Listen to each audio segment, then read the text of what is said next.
So, good evening, everybody. Good evening from Holland. It's great to have you all here. It's been a great conference until now, and well, we're having a nice panel discussion in a few minutes. My name is Tijmen Bostoen. I'm a psychiatrist, and I work at the National Dutch Psychotrauma Center, Center 45. Do a lot of psychotherapy there. Schema therapy, EMDR, brief eclectic psychotherapy for PTSD, and group psychotherapy. I also have a master's degree in pharmaceutical sciences, so pharmacotherapy is a great interest of mine too. I lecture on psychotherapy for PTSD, and these two fields, psychotherapy and pharmacotherapy, come so nicely together in psychedelic psychotherapy. So it's been a great pleasure for me, and well, in a few weeks we'll be starting our phase 2 MDMA-assisted psychotherapy for PTSD trial, the open label trial in Europe, and we'll start in our center. And I'm also working on an off-label ketamine-assisted psychotherapy protocol for PTSD as well. So it's a great pleasure to have three very experienced clinicians here with much experience in this field. And the topic of this panel, of course, is therapeutic frameworks. We have had psychotherapy for over 100 years, and there are different schools, different frameworks, different visions, and there's not much research being done on what psychotherapy we should apply. So we'll see what comes out of this panel discussion. And I would like everyone to introduce themselves briefly, and then we go in depth in this subject. So Anne, can I invite you to introduce you first? Sure. Hi, everyone. I'm Anne Wagner. I'm a clinical psychologist in Toronto, Canada. And I'm an adjunct professor at Ryerson University in the Department of Psychology, and I run a center for mental health innovation called Remedy. And at Remedy, what we do, it's a combination of research and practice. So really it was developed as a home to host psychedelic research. And my work up until now has been running a trial of a couples-based intervention for PTSD with MDMA with my colleagues Candace Monson and Annie and Michael Mithofer.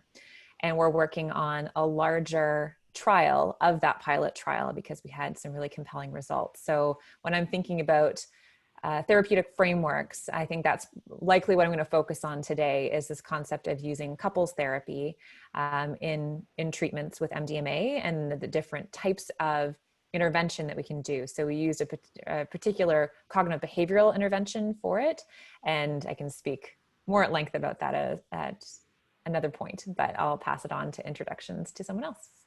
Thank you very much, Anne. Thank you. Ross, can you continue? Yes.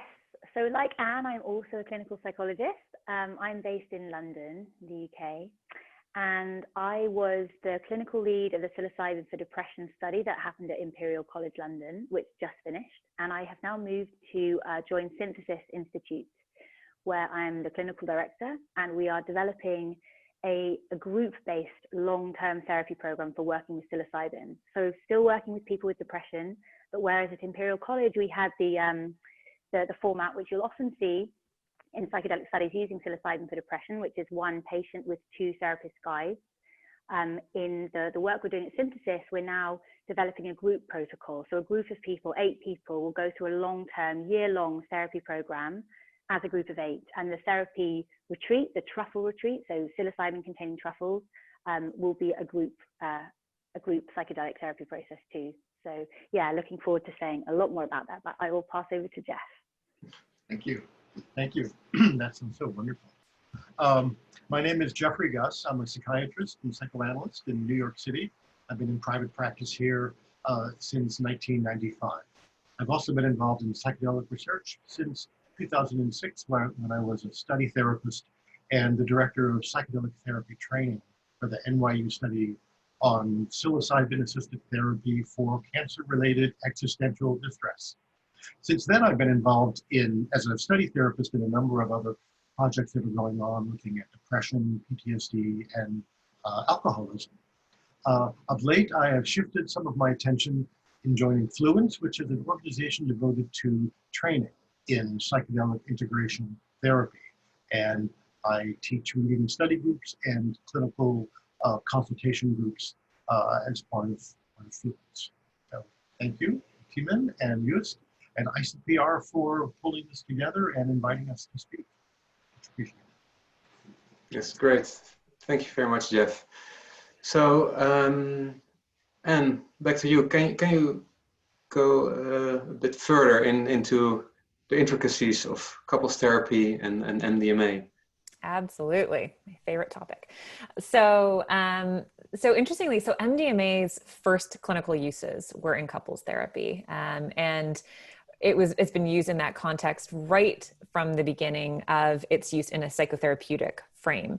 So the idea of this study that we ran with the pilot study and the upcoming larger study is not new. And I really want to emphasize that. It's not a novel or new idea of what we're doing. But what we have added as a twist onto it was because we're using it for the treatment of post-traumatic stress disorder, we decided to use a type of couples therapy that had already been tested with post-traumatic stress disorder. And the type of therapy is called cognitive behavioral conjoint therapy. So that therapy, what it entails is that there's two people who are going through the therapy together. They're the entire time, it's really the relationship that's the focus of the treatment, as opposed to the person with PTSD. And I think that's a really central component when we're thinking of the therapeutic value of doing a dyadic or couples intervention, is that it's not just one person who's the identified patient, it's both people who are going through this process together. So with that in mind, there's a number of different tools and techniques that come from this cognitive behavioral frame that help create a safe container for the MDMA assisted work. And so when it comes to couples in particular, the idea of communication skills is central. And this is where I really love the dovetail of cognitive behavioral work with the MDMA, is that some of the skills we're using, the actual behavioral piece, has to do with how do we communicate together? Can we use the same language around how we're talking about, for example, the trauma, or disclosing around it, and understanding how to work, for example, with distress and the idea of anger if it comes up, difficulties in communication. So that's a really central piece at the beginning, that we use those cognitive behavioral skills to set up the framework so that folks can go even deeper in their MDMA experiences together. And so the protocol that we ran is the CBCT with 2 MDMA sessions within it. And we use those MDMA sessions to really catalyze the aspects of the therapy that we think would be best catalyzed by them. So one is right after having the trauma disclosure to the other person, sharing about that together. And so you can go deeply into that experience. And then the other session, which is about 3 weeks later, is based in this idea of really going into meaning making about the traumatic event. And so part of the cognitive behavioral piece has to do with a shared language for the couple around what does it mean that this trauma happened? How are you making sense of it? What does it mean for your life? And then going into key themes around that we might touch in on, like trust, control, intimacy, esteem, and understanding how that plays out. So that idea of using this idea of some skills and tools plus the depth of the MDMA experience together to help facilitate the couple to go even further down. I like kind of thinking of it as creating a framework or a life raft that you can come back to hold on to, so you can actually dive down even further and deeper into the experience, because you understand that you have a little bit of a framework as a dyad to come back to, that I understand how we're going to talk about this. I understand if I'm getting upset, I know what to come back to. So I would say, kind of in a nutshell, that's what it looks like doing the couples therapy, combining these two things together. And I think a question that people often have is, really, does a cognitive behavioral framework work with the idea of combining it with a psychedelic? And one thing I want to emphasize is that we're not using that framework to guide the MDMA session itself, right? So we're using it as a tool for preparation and integration. And I think it's really important to recognize that, because the MDMA session itself, we let whatever emerges emerge. And the content that comes up, even using the framework of some of the skills and tools and then the meaning making, is completely the content that's coming from the individuals. So it is very much tailored to their experience. And I think there's sometimes a bit of a misperception around cognitive behavioral therapy as being too prescriptive. And in fact, in this context, it's very not prescriptive. It's just providing a little bit of that life raft for the couple. Yeah, so maybe I'll pause there. Yeah, thank you. Thank you very much. So during the MDMA session itself, it's non-directive and you just go with what emerges. Exactly. But it's more for the integration sessions that you have a cognitive behavioral structure. Yeah, exactly. And we use some of those tools and skills to help shape the conversation in a way where people can be, investigating, or specifically around the meaning making as they're coming out of the MDMA sessions. Okay, thank you very much. So Ross, would you like to continue to explain how you work with psilocybin and ACT depression? Yes, indeed. So, the program that I'm now developing for use at the Synthesis Institute is it's a new model called the ACER model. So, in my work at Imperial, I developed a model called the ACE model, which stood for Accept, Connect, Embody, and that's for working with psilocybin for depression. That's the individual model. And the new model is called the ACER model. So it's Accept, Connect, Embody, Restore. So the R has been brought in, and this brings what was a model that was a short-term model, really just focusing around the psilocybin experience itself and integrating that. It becomes a year-long therapeutic program. So the Restore is, well, I'll tell you what all the letters mean. So the year-long program is, yes, combining ACT, acceptance and commitment therapy, with group psychedelic ceremonies and also eco-psychology. So going through each of the letters, so A, acceptance. Acceptance is really about, this idea of really sitting with what's painful, really being able to be willing to feel what's really uncomfortable to feel. So rather than watching Netflix or eating something or numbing in some way or drinking something or taking something, just really sitting with those feelings. And of course, that's what psychedelics help us do so well. But the therapeutic program is really around expanding upon that through the whole of the year. So it's really deepening this willingness to feel and investigate pain. And it's investigating pain in the service of finding meaning, deepening your values. And that's all about the C of the ACER model. So this is connectedness, connection. And so when we really go into our pain and we really feel it, that's when we learn so much about who we really are, what matters to us. And that's how we can connect to meaning and values. So that's the A and the C, acceptance, connection. And the E is about embodiment. And that's about really enhancing our somatic awareness, coming out of the mind and into the body, and understanding how processes of the healing take place in the body, and how trauma lives in the body.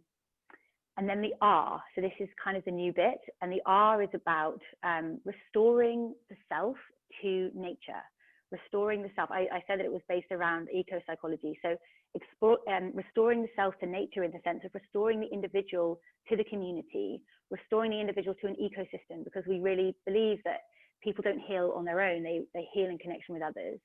So it's restoring the individual to the ecosystem, but it's also restoring people to the cycles of nature. Because if you think about nature, think about the seasons of the year. You have spring, summer, autumn, winter. You have light and dark, processes of descent and ascent, of death and rebirth. And it's not always summer, and we're not always happy.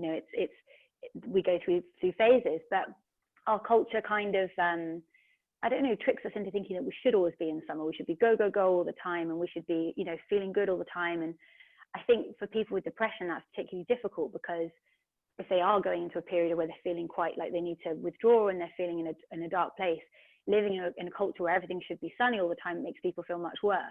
And it can push them to overdo when they do feel a bit better.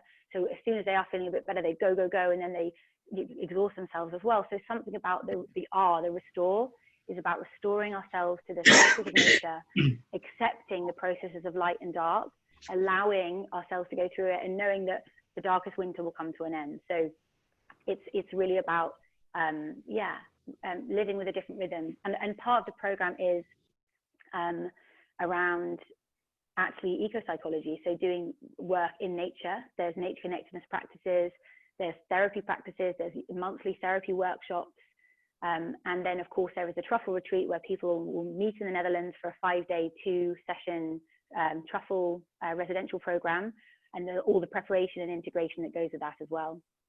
And yeah, I mean, there's so much to say, but I guess that's probably enough for now. So yeah, thanks very much, Ross. And do you include sessions with loved ones as well? It's a year-long program.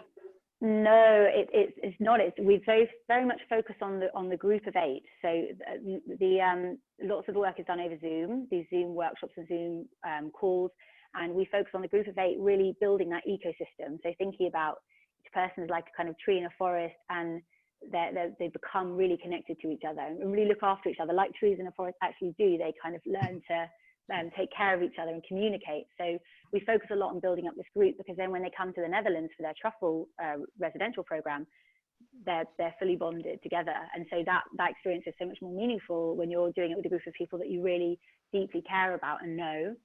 And also within the group of 8, every person has a buddy. So we allocate everybody one person within that group that is their person that lots of the deeper, more intimate sharing work will be done with, and the trauma work as well. And then they also have their own facilitator that they, from Synthesis, that they will also do some of that work with. So they do have individual one-on-one work, but at the moment we don't work with loved ones, but you know, maybe as we develop, that will be something we could incorporate.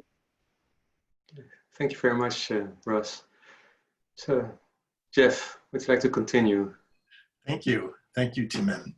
I'm going to present a model for a kind of psychedelic therapy that we don't have very much presence of in our contemporary psychedelic world. And that is, I'm trying to envision a model for a psychoanalytically oriented psychedelic therapy. There is some of this that is happening, and it happens in my private practice with my ketamine patients, but the psychoanalytic model is not one which has had a great deal of prominence in contemporary research. And in presenting my argument for it, I want to leave metapsychology behind and focus on phenomenology for a few minutes. I want to in particular talk about 2 phenomena that occur in psychedelic work that I think have an intimate and important relationship to the psychoanalytic situation. The first is the hyperassociative mind, and the second is the reduction in prominence of the narrative identity or the self-identity. So first, the hyperassociative mind. Sometimes this is referred to as unrestrained cognition or the entropic self. And with this hyperassociative phenomenon that happens, there is an increase in unusual, unexpected, and especially multimodal associations and connections that happened. This is seen both in subjective experience and in brain processes during neuroscientific studies, which I think is particularly exciting to have those 2 things brought together. So you see this increase in unusual, unfamiliar, and unexpected associations, and a decrease in typical, familiar, ordinary connections. And additionally, there's a decrease in psychological rigidity and an increase in psychological flexibility. So these are phenomena that come forward that I would like to try to embed in a psychoanalytic model. The hyperassociative mind that I've been talking about shows up as creativity, a more creative approach to problem solving, unusual associations, but also there is an emergence of intensity and complexity of material that comes up, an intensity of meaning, memory, affect, and this deep sense of salience. This is really important to me. And I believe that the analyst would see in a psychedelic experience many new connections being made and a deepening of the intensity of the emotions and the connections that are being made. And this is a process that I think psychoanalysts are particularly well suited to work with. The second phenomenon I want to draw your attention to is the reduction in the presence of the narrative mind.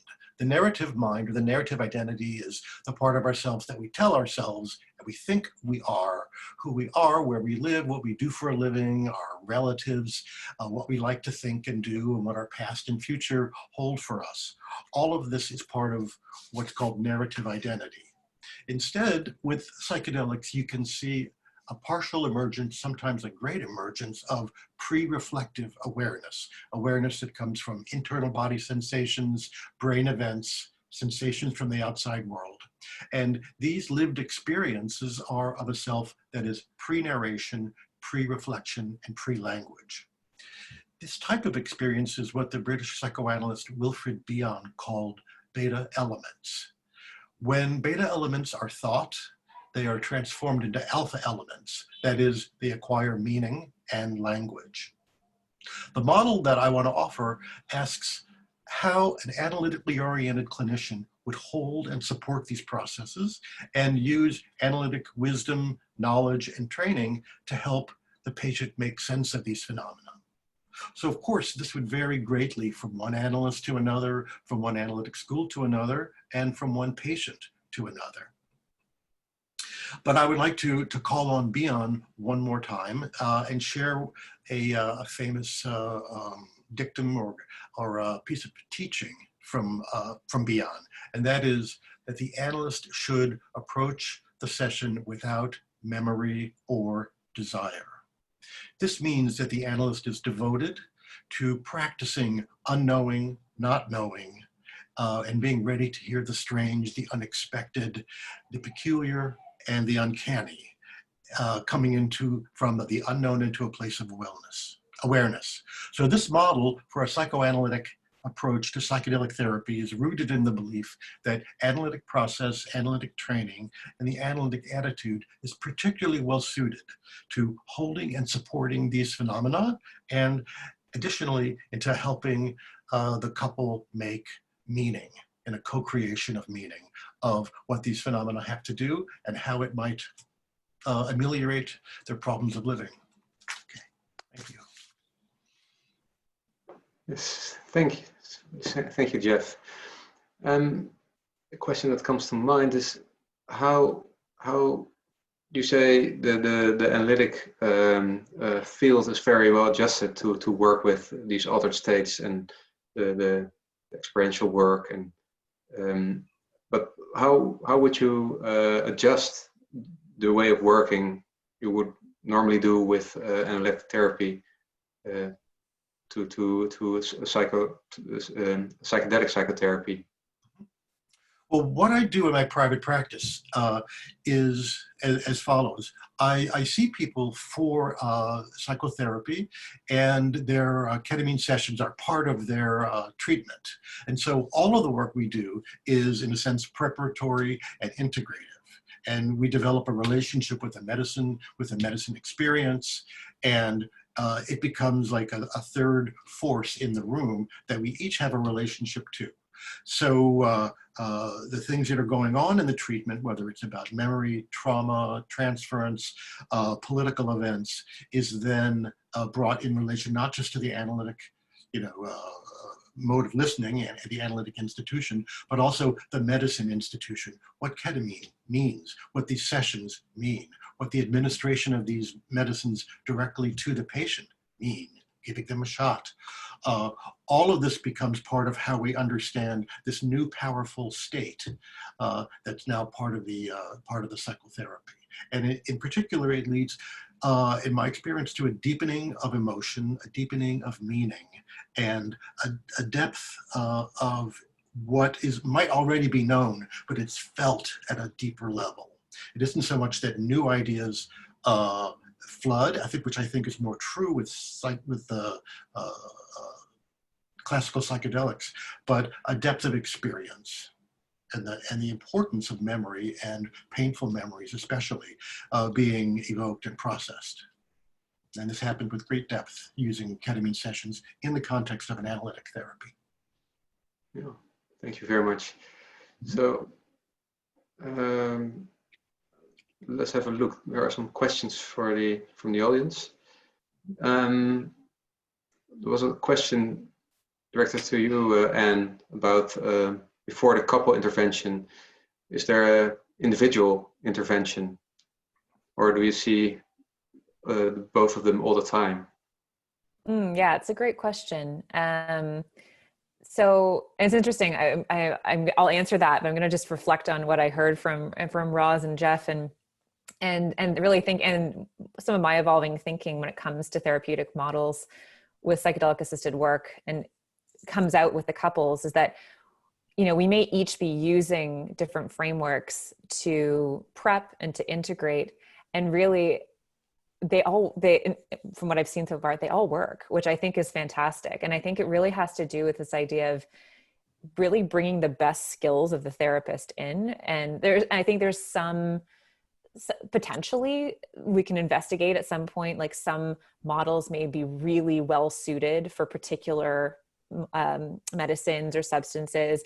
For example, you know, I think really the acceptance and commitment when we're working with psilocybin makes a ton of sense, right? And Jeff, I love the description of the psychoanalytic frame, especially with ketamine. I feel like that fits super well. And then when I think of cognitive behavioral with the MDMA, with the couples, like there's some that make natural sense. And I think if we were to try and apply these frameworks to the other indications, I would suspect, I'd probably put my money on the fact that I think that they would work quite well too. It has more to do with how it's done and the skill in with which it's done. So I also just want to make sure that I say that, because I really want to make sure it doesn't feel like it's one framework versus another framework. I think they're all really interesting entry points, and it depends on just where you're coming from and where your skill lies or interest lies.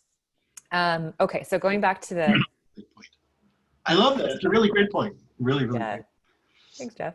Right. So when it comes to the couples work, so what's interesting is most people, when they end up coming for couples therapy for PTSD, that is not their first rodeo in terms of trying to address their PTSD. So the person with PTSD has usually done a fair amount of individual work prior to that.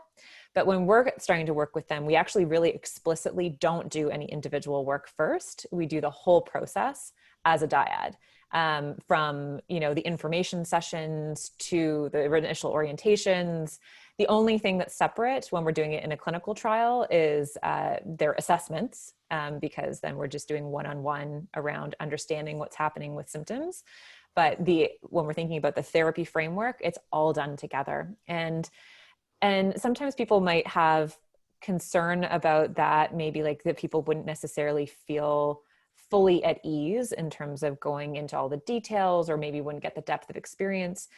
But what I can say is, clinically, having worked with folks both individually and couples doing PTSD work, really it has to do with the setup of how you present, how you're doing that work together, and allowing the couple to start doing that work and voicing their concerns, right? I'm feeling uncertain, or I'm feeling uncomfortable. It just doesn't feel good to be able to disclose. I'm scared that they're not going to be able to handle it, or and that's actually a therapeutic piece that you're working with as you're going into the intervention.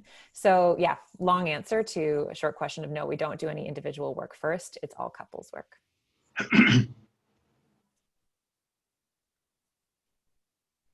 You're muted. But yeah. Thank you, Jeff.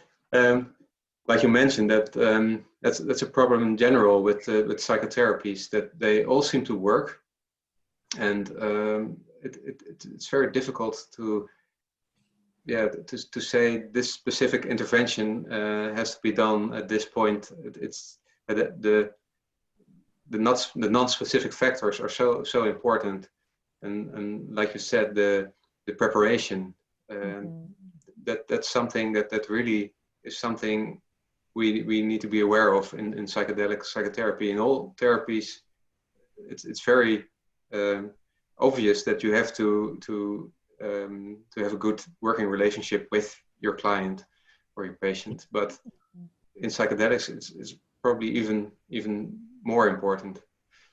If I could add just one more thing to that time, Yes. there's one piece that sticks out is that I think, especially when you're working with psychedelics, you end up seeing really all of the different components emerge within sessions and within prep and integration. So it's not just the cognitive, it's not just the emotions, it's not just the somatic, it's all of it.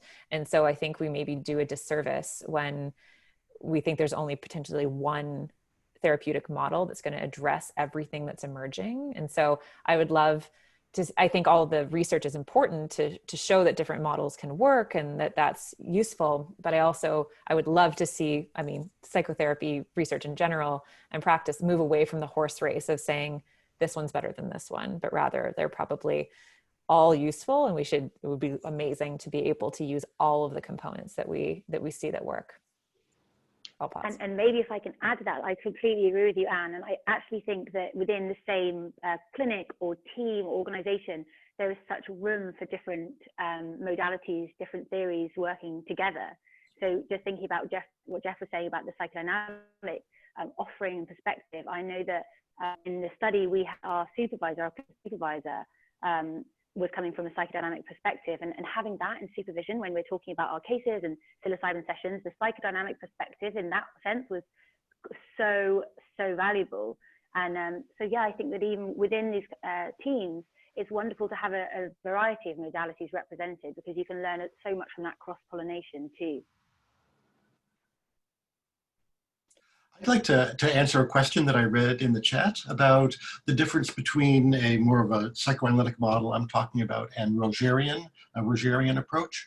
The idea of the therapist only reflecting back what he or she hears and making it centered on the patient, I think is really not congruent with more contemporary models of psychoanalysis in which the mind of the analyst, the context of the relationship, the place in the world are all very powerful determinants of what happens. You know, there are two unconsciouses that are happening in the room, and they affect one another very powerfully. And the idea that I'm going to pull mine back and be neutral, and all of the action is going to be happening in the other, I think creates a kind of old-fashioned blank screen model that we all, you know, read about in Freud, because in fact, our unconscious, our processes affect how we listen, the tone of voice, everything that we do in the room, and it's a mutual process between the patient and the analyst. And psychoanalysis is particularly attuned to looking at internal reverie and what it contributes to understanding the analytic process. I don't think we can actually decide we're not going to be there, you know, and be an empty vessel or something like that. Yes, thank you, Jeff. There's another question from the viewers, and it's about the integration. Is the narrativation of the psychedelic experience important to the meaning-making process? So, yes. who would like to answer that? Definitely. Good. Would you like to dive into that, Jeff? Or Sure. Well, I think that we are meaning-making beings. And under the influence of a psychoanalytic situation, but, you know, in a much greater way, more powerful in the immediate way, the psychedelic experience, ordinary meanings are dismantled, changed, released, dissolved, loosened, and new meanings can be made. And that's why you want to have a powerful, wholesome, healing process around in order for those new meanings to bring about change in a good direction. And there is a time to have ego dissolution and a flooding of memories, and there's a time to regain a more coherent, ordinary consciousness identity. And without that, then you're in a psychotic state, unable to make a coherent identity for yourself. So it's the transience of the the psychedelic experience that creates this opportunity to fall apart and then come back together again. That's integration. You're muted again. yeah, Anne, you want to add to that? Sure. Yeah, I think it's interesting because from a cognitive behavioral perspective, exactly like same thing, right? The idea that the narrative, well, it's interesting because you can think about narrativization I think that kind of in two ways when I'm thinking of it from the cognitive behavioral framework. One is the actual narrative of the trauma experience itself. And it's fascinating how that can shift and change depending on what information is allowed, the context that's seen, and what that can look like, for example, in a psychedelic session. So where there might have been a snapshot version, for example, that's shared, or that's the only version that people are comfortable sitting with prior to, for example, an MDMA session, then in the MDMA session itself, it happened with almost every single case that we worked with, was that there would be a spontaneous recounting of the trauma experience. And so you'd end up seeing that narrative develop about the trauma itself, literally what happened, seeing the different pieces, seeing the nuance of that experience in a different light. And that's no walk in the park for folks, right? To suddenly get to see all of the pieces and, you know, be shining a flashlight in all of the dark corners and understanding that. So in that way, the narrative literally about the experience or experiences themselves, you can see being shifted and changed. And then when we think about the narrativization around the meaning or how someone understands the experience that they've had, then that is also, I think, a really central piece of understanding how it's landing, of why and by whom, and especially pieces around blame and acceptance that come in. And so that's really where we see that people can get very stuck, especially in the experience of trauma, is if there's one narrative that has stayed, that is holding someone in place. And so they're not able to move or shift or change or allow new information to come in that allows for some ease to enter around the experience and moving forward. So when I think of narrativization, I think of those two components. And from a cognitive behavioral perspective, that's how we end up working with it. Especially when you work with couples, I can imagine that sometimes it can be hard to listen to a trauma story from someone you love, and maybe shame can come into play. So how do you work with that? Yeah, so really you're working with two individual entities, right, who have their own meaning making, their own stories about what's happened. And sometimes what we find is that if you think of it, it's like two people plus their relationship ends up creating a third entity there. And so depending on who understands what piece of the story, it can hold the other person in place, right, in terms of keeping them stuck to a certain degree. So you're essentially working with the narrative that each person has, plus then a shared narrative that you end up coming to, or a shifted understanding. And I think it's important too that it doesn't have to be that the couple or the dyad, right? So it ended up being that everyone was a romantic couple in our study, but we actually don't require that they be romantic couples. They could be any close other. It could be a family member, a really close friend, someone who's impacted and you want to go through a therapy process with. But that idea that you don't necessarily have to come to a completely shared understanding of something, as long as it's because there's individuals within that context, but that you're coming to a place where you're not keeping the other person stuck. And so I think that's important. Sure, I might just add something a little bit about that, the question about narrative, because it's really interesting. And I think perhaps from a kind of psilocybin for depression perspective, it might be a little bit different in that the people that we work with spend so much time in their heads, in their story, in the narrative. And what psychedelics can do, they can disrupt that, the default mode network, they can disrupt that story and bring people out of words and out of meaning making and in their head and trying to understand and into the present moment. And this is what ACT talks about as well. So it's defusing from thoughts, coming into the body, into the senses, the smells, the sights, the tastes, and obviously psychedelics can do that so powerfully. So I think probably, although the narrative that forms at the end of a psychedelic experience is so important in helping somebody take away some really important key things that they've learned and really try and incorporate those into their lives afterwards, there's also something about the experience of staying with that space and not too quickly bringing words to it, making meaning, and staying in the space of surrender, openness, and connection with the environment and the senses. It's a beautiful thing. So it's a balance, narrative and also unnarrative. Yeah, present moment focus. Yeah, I totally agree with that. That's a great caveat, that it's not jumping to the narrative, right? That like being completely present in the moment is central to that shift actually happening. Mm-hmm.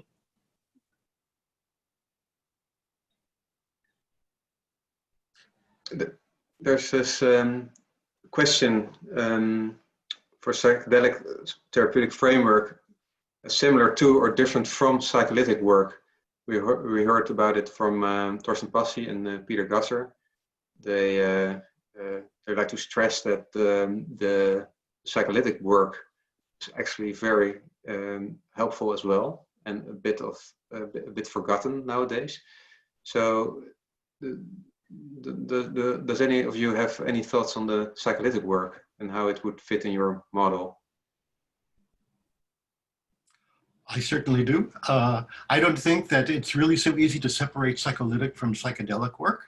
And I think most psychedelic journeys have large components of what's called psycholytic work that is part of them. I think that it has to do with how much the narrative identity is dismantled and goes completely offline, so that the self is really gone. That is in more of a psychedelic realm, but analysts in the 50s and 60s worked with thousands of patients using this loosening of defenses and loosening of ego identity in a more moderate way. And I really like the idea that this is such a large field with room for many different ways to work with these medicines. And I don't like the idea that we might try to prove that one is better than another, or has like won the race compared to this one or that one. There's so many different kinds of opportunities and contexts and patients and human beings where creativity in the approach would be the best way to look at it, rather than saying, well, this one's best, or this drug is best for that disorder. Those kinds of ways that randomized clinical trials have led us to ask questions, I think takes us away from using and imagining creativity in the use of psychedelics. And I just thought of something then you were speaking, Jeff, about, the importance of not having, trying to say that anyone is better. Something around the importance of, as these models are developed, it's so much about inventing a new therapy for every patient. I think it's Irvin Yalom that said that, you invent a new therapy for every patient, and we need to have flexibility, that rather than having kind of manuals. I mean, I know that CBT is sometimes more manualized, and it sounds like you have lots of flexibility in the way you deliver it. And I think we've got to really fight for maintaining that sense of flexibility and evolving something, because as you go on with delivering, I hate that word delivering, but providing some kind of therapy to a particular kind of population, you learn so much as you go on, and you want to adapt and you want to change and shift. And sometimes research protocols are quite prohibitive of that kind of thing. But so yeah, it's going to be interesting to see how, as psychedelics become more mainstream and you get these huge trials, they'll need to have kind of protocolized treatments that are really sticking to the letter. And I think that's going to be difficult, because there is something inherent in this work that there needs to be a creative process. So that's another tension, I think. It's not linked to the psychedelic thing, but more just around, like the need for flexibility. I agree with you so strongly. Good point. Yeah, so that's actually what we need, a lot of flexibility to be able to work with all these different states. It's not just one psychedelic state, but a lot can happen. And I was wondering, Ross, you were working specifically on a group kind of therapy. Can you tell us more about how you do that? So the first group started a couple of months ago. COVID has been rather frustrating, but we're accepting that and rolling with it and being flexible. So yeah, the groups will come through. Lots of the work is done over Zoom, which is good for these times, and that's the way we're all working anyway. And so they have these monthly therapy workshops, and then they also have weekly Zoom therapy sessions with the group and facilitators. And then they will, so this group they were supposed to be coming in August for their psilocybin residential program. That then got put back to October, and that now has been, we don't know when they'll be able to come, but it's okay, because the way that the program works is that the therapy program is a rolling program. So people just join the therapy retreat, the psilocybin retreat can happen at any point in the program. So yeah, it's a group therapy process based around It's actually based around the Celtic tree calendar. Every month has a different tree, which has a different psychological task and various different processes and workshops and exercises attached to it. So yeah, it's a lot of, the work is all done by people over Zoom, and then they will come to the Netherlands at some point when they can.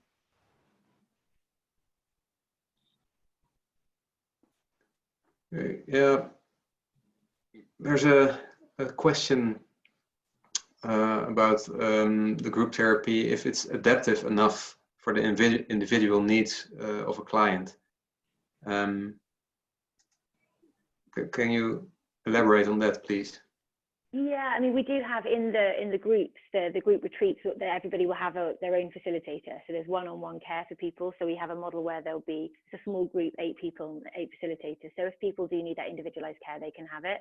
And we have another space that people can go to if they really need to be in their own room. Then they can be there, so that we can facilitate that. But I think also by the time people come and have these sessions, the group is so well bonded together that actually that they'll want to be. I'd be very surprised if people would want the separate space, or whether they'd rather be with their ecosystem together. And what do you think? We have at Center 45 this multi-family therapy, which is beautiful. So we have these families from veterans all coming together and do group therapy with the spouses and the children present. Do you think something like that is possible in a psychedelic model? I do. One day. I think so. Yeah. Yeah. I think we're going to see some fantastic versions. Roz and I can figure out a way that will make it happen with, between dyads and groups and figuring that happen, because I think, at the end of the day, we all exist in relation to other people in our world. And when, even when you're feeling disconnected, that concept of the relational connection between people is so central in terms of health and growth and well-being. And so the more that we can be considering that in people's journeys, I think that's extremely important. Mm-hmm. Yeah. So I think in some time we'll shifting to the meeting room.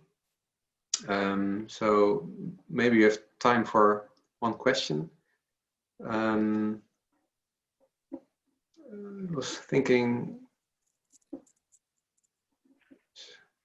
sorry,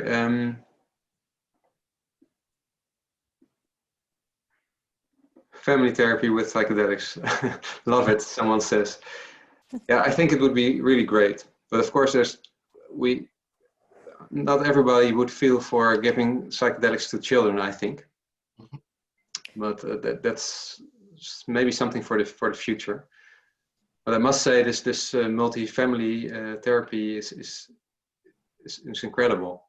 When you have these different generations together and you see how they relate to very difficult problems and how much support they get and how much insight they gain. I think that would be really, really something to explore. Timon, sorry to interrupt, but we almost have to break. So if you could start finishing the panel, and I have some announcements after that. I'm sorry to interrupt this very interesting conversation. You're absolutely right. So thank you all very much. It was very inspiring, and I hope we can continue this conversation in the room. So thank you all. And Thanks, everyone. Yeah. So thank you all. It was really, really great, really great talk, really important topics. And it's really lovely to see all of you in those different settings with all the different backgrounds. And it's really nice. And it makes it kind of intimate as well. And I must say that Timon, I think, is the winner with his background today. So a couple of announcements. We have a 10-minute or actually 7-minute break right now. And there will be 3 tracks afterwards, and those are, we continue about the therapist training actually after this panel, after the break. And then the other track, there will be Pioneers in Psychedelic Research, where Amanda Fielding and Rick Dublin will be giving a talk. And the other track will be Online Subcultures, where Gianni Pastanen and Mark Tutus will give a talk.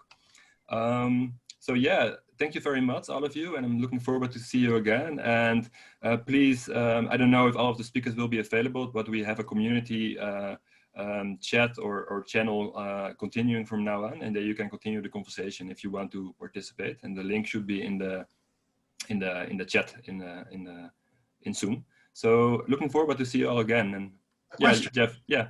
Is it possible that the platform here will stay open so we can type answers to the Q&A and chat ourselves now?